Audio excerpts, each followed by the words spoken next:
요즘 서울 근교를 중심으로 규모가 유난히 큰 베이커리 카페들이 눈에 띄게 늘었습니다. 주말마다 줄 서는 사람들, 대형 주차장, 카페라기보다 하나의 관광지처럼 보이기도 하죠. 그런데 이 대형 베이커리 카페를 둘러싸고 국세청이 직접 실태조사에 나섰습니다. 이유는 단순합니다. 일부 베이커리 카페가 상속세를 피하는 수단으로 활용되고 있다는 의혹 때문입니다. 국세청이 문제 삼은 제도는 바로 가업상속공제입니다. 이 제도는 원래 중소중견기업을 오래 운영한 부모가 자녀에게 사업을 물려줄 때 상속세 부담을 덜어주기 위해 만들어졌습니다. 10년 이상 경영한 가업을 상속하면 조건에 따라 최대 600억 원까지 상속재산에서 공제를 받을 수 있습니다. 제도의 취지는 분명했습니다. 기술과 노하우를 가진 기업이 상속세 때문에 문을 닫지 않도록 하자는 것이었죠. 하지만 최근 들어 이 제도가 전혀 다른 방식으로 활용되고 있다는 겁니다. 예를 들어보겠습니다. 서울 근교에 300억 원짜리 땅이 있습니다. 이 땅을 그냥 자녀에게 상속하면 상속세만 130억 원이 넘게 나옵니다. 그런데 이 땅에 대형 베이커리 카페를 짓고 10년 동안 운영합니다. 그리고 자녀가 상속받은 뒤 5년만 유지하면 어떻게 될까요? 가업상속공제가 적용돼 상속세가 영원이 될 수 있습니다. 이 때문에 최근에는 빵집이 아니라 세금 회피용 건물 아니냐는 말까지 나오고 있습니다. 국세청은 이번 조사에서 전수조사는 하지 않지만 자산 규모와 부동산 비중,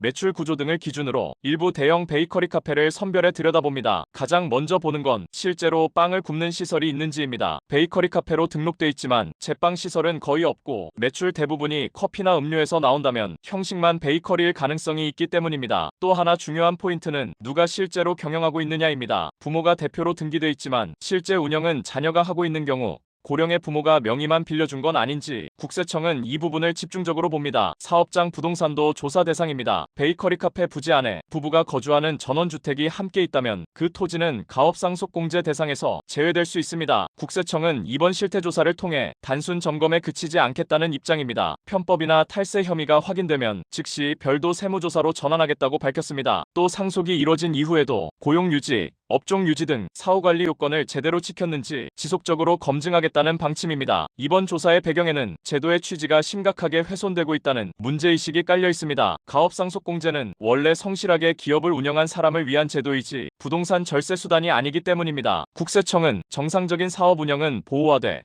형식만 갖춘 편법 활용은 더 이상 용인하지 않겠다는 메시지를 분명히 한 셈입니다. 앞으로 대형 베이커리 카페를 둘러싼 세금 논란은 더 커질 가능성이 큽니다. 이번 조사가 제도 개선으로 이어질지 아니면 대대적인 세무조사로 확산될지 지켜볼 필요가 있습니다.